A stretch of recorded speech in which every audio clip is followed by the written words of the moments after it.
Mayor Castor, we have your presentation. Yes, ma'am. Good morning. All right, good morning. Council Chair Maniscalco, City Council, and to the public here today. I am very pleased to be here to present the 2025 budget. Before I get into the presentation, I do just want to talk for a moment about what goes into crafting this budget. We have spent hours upon hours over several months going over every single line, issue by issue, to come up with this budget. And I tell you, I couldn't be more proud of our staff members, as I am every budget year, in the effort that goes into crafting a budget that not only provides for the services for our community, but also is a fiscally responsible budget. So I hope that's what you all find today, but I just wanted to publicly commend our group, because there were many late Friday nights that we sat and went issue over issue and had to make some cuts that some of our staff members didn't want to see, but for the good of our community, they did what needed to be done. So the FY 2025 budget theme is community values, and you will find that the proposed budget reflects the shared beliefs and aspirations of our residents in building a Tampa of tomorrow that is prosperous, sustainable, and affordable. It reflects the priorities that residents in each council district have told us every year in our community values survey, and what we've all heard from each of you, from our neighbors at the grocery store, during civic meetings, and also at the ballot box, that they want our city to have a high quality of life, safe neighborhoods, and a solid foundation that is built on resilient infrastructure. That they want us to be a city that provides quality services, embraces fiscal responsibility, and makes decisions strategically. A city that respects the dignity of hard work, expands opportunities for better jobs, and provides an environment that is supportive of entrepreneurship and economic growth. They want the city of Tampa to prepare for the future while at the same time addressing today's needs. Many of those challenges are the result of our success and growth. We have more drivers out on our roads, more competition for a limited supply of housing, and a shortage of skilled workers in many industries. In 2023, we had the highest millennial population growth rate in the nation, with nearly twice as many millennials moving to Tampa as moving away. We are the only big city in Florida with a positive net migration of Gen Z residents under 28. And I can tell you that those statistics make me feel very, very old. But it speaks to the vibrant growth of our community. When it comes to infrastructure, we have two jobs as city government: to maintain what we have and to build what we need. Both are equally important and must be done concurrently. Infrastructure, including water, solid waste, and transportation, but it also talks about parks and facilities. This budget acknowledges the importance of maintaining the high level of services, picking up the trash on time, keeping our streets and parks clean, fixing it fast when it comes to potholes, and continuing to be one of the safest cities our size in the nation by investing in our police and fire. The great news is that our residents trust city government to address these big issues. And you will see our city value survey here. According to the preliminary data from our 2024 Community Values Survey, over 97% of residents express trust in their city government. These numbers are consistent with the results from the previous 4 years. Likewise, an overwhelming majority of respondents continue to say that Tampa is a great place to start and operate a business, and that they would also recommend Tampa as a place to live to their family and friends. Over 99% of those surveyed expected to be living in Tampa in the next 5 years. That level of trust in government is not only remarkable, but it's also been consistently high here in the city of Tampa. This 2025 budget is centered around our 5 key strategies for transforming Tampa's tomorrow: strengthening the services for our residents, enhancing workforce development, ensuring that we have housing that is affordable, and focusing on sustainability and resiliency. Now, before we go through this budget in more detail, I'd like to lay the groundwork for this discussion. This is a status quo budget. Revenues have risen by about the same amount as the city's costs, so we are not expanding. This ballot will look familiar to some council members that have been around for a while. City is able to maintain our current level of services with very little left over. As you know, higher interest rates have slowed down growth in ad valorem tax revenue. Between 2019 and 2023, we saw nearly a 40% increase in the cost for many goods and services that we purchase for our city. Governments have had to be much more competitive in terms of pay and benefits to ensure that we can retain and attract a very strong team here in Tampa. Good news, Tampa's economy is strong. Our inflation is now at a low 1.8%. Unemployment's very low. Incomes have outpaced inflation for average workers. New businesses are being created, and household wealth has increased, especially for homeowners. I'm extremely proud of our staff for thinking creatively about how to accomplish more with less. The influx of funding related to COVID is over, but we continue to secure significant federal and state dollars to help pay for major infrastructure projects. Through the bipartisan infrastructure law, the federal government is investing historic levels of funding into infrastructure, and I am committed to making sure that Tampa residents get our fair share of tax dollars returned to our community. I'd like to thank Congresswoman Castor and the Biden administration for their support of Tampa's infrastructure projects. Thanks to our hard work and fiscal discipline, Tampa continues to have some of the best bond ratings in the entire nation. And frankly, I wish that my report cards had had so many A's on them. My parents would have been much happier. Bonding is quite often compared to pay-go, which means saving up over 30 years to pay for a project. But bonded projects are completed and can be utilized decades sooner. And we all know if we were to save up over 30 years to pay for a project, the price of that project would also increase during those 30 years. Bonding also allows us to spread the cost of a project over decades so that the generations using that infrastructure can also contribute to the cost of building it. Because of our great bond ratings, we have lower interest payments, and this is saving our taxpayers millions of dollars each year. Transportation continues to be a top priority.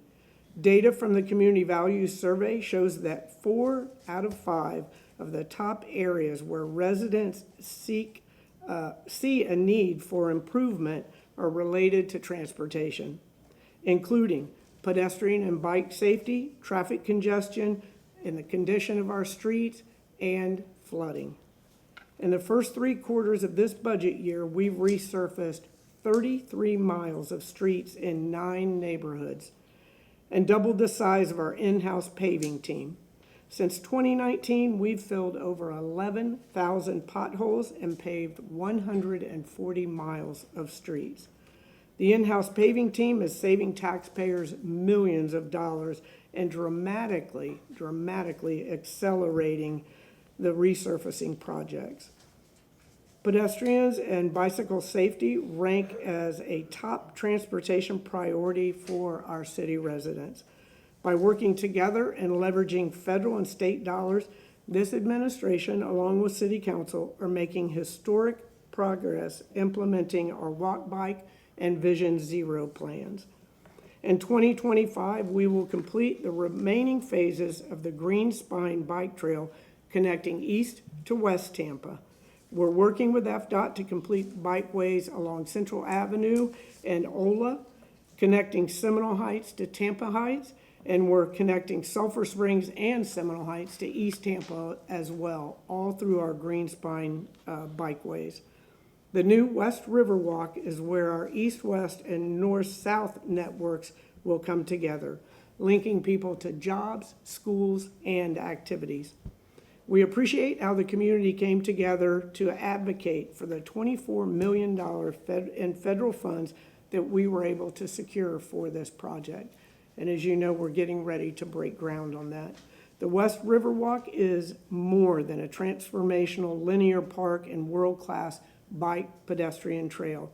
It is a once-in-a-lifetime opportunity to protect public access to the entire West Tampa riverfront, and that will be for generations to come to enjoy that. That West River Walk is going to be a game changer for our community.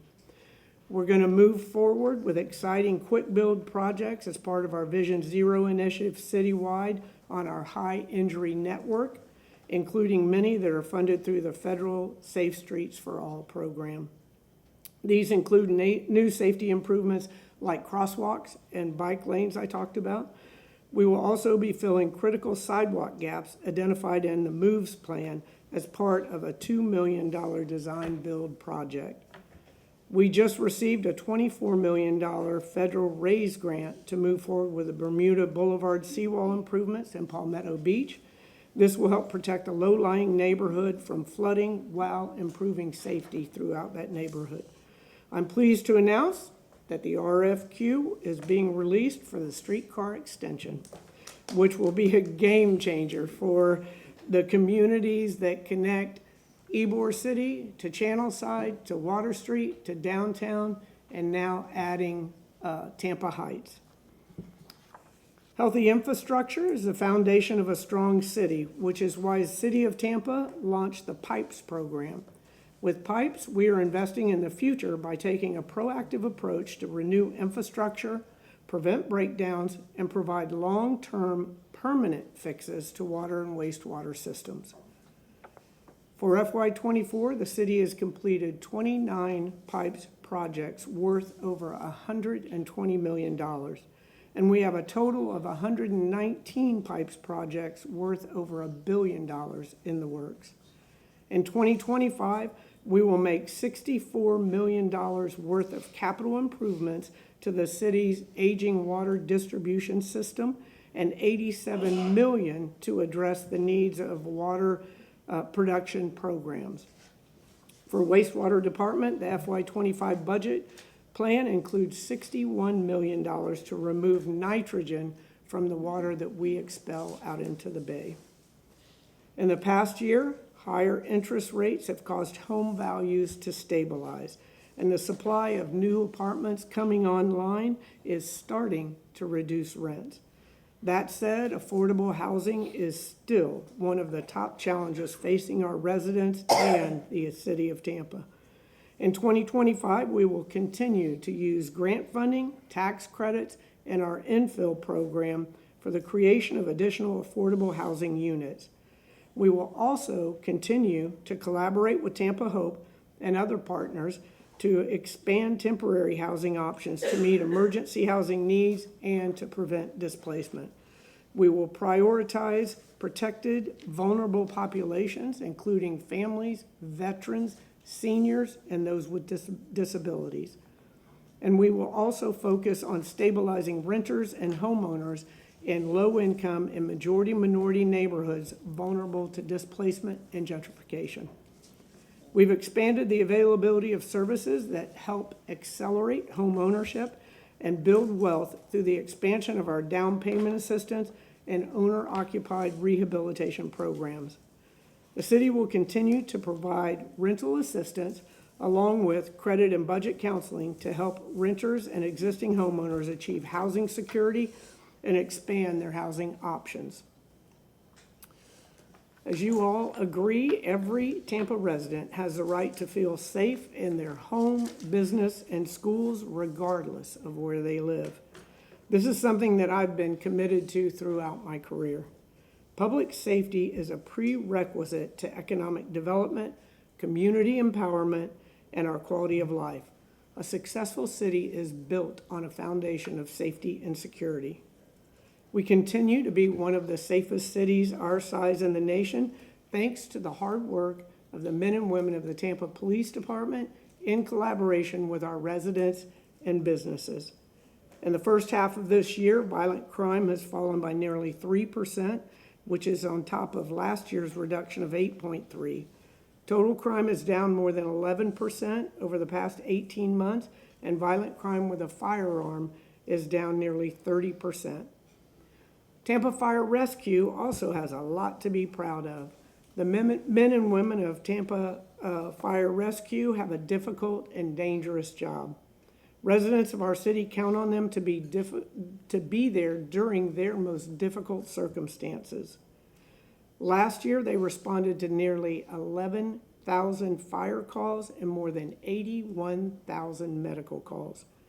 This year's proposed budget for Tampa Fire Rescue includes all of the CIP funding that was agreed to last year, including moving forward on Station 24 and continuing the renovation projects at other stations. Sustainability and resiliency plays an important role in everything from planning to budgeting to implementation. Both have become an important part of our city's culture.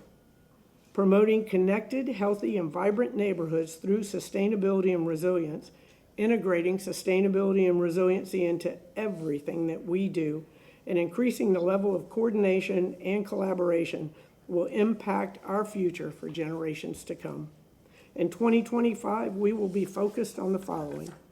We will continue implementing key parts of Tampa's Climate Action and Equity Plan, including projects that increase renewable energy, grow our urban tree canopy, and address emerging trends like heat vulnerability. We will lead by example and install hundreds of new solar panels, implement new energy savings programs, transition city fleets to electric vehicles, and ensure our workforce and city practices are meeting high levels of sustainability and resilience best practices. And excuse me, I would also like to take this opportunity to discuss an issue that is not a part of the budget presentation per se, but it is a project that speaks to our sense of community, and that is the Sulphur Springs Pool. We are all aware of the significance this pool holds for many neighborhoods, from the children that walk up for an enjoyable summer experience to swim teams that practice there, and for those who cherish their water aerobics, or at least the instructor.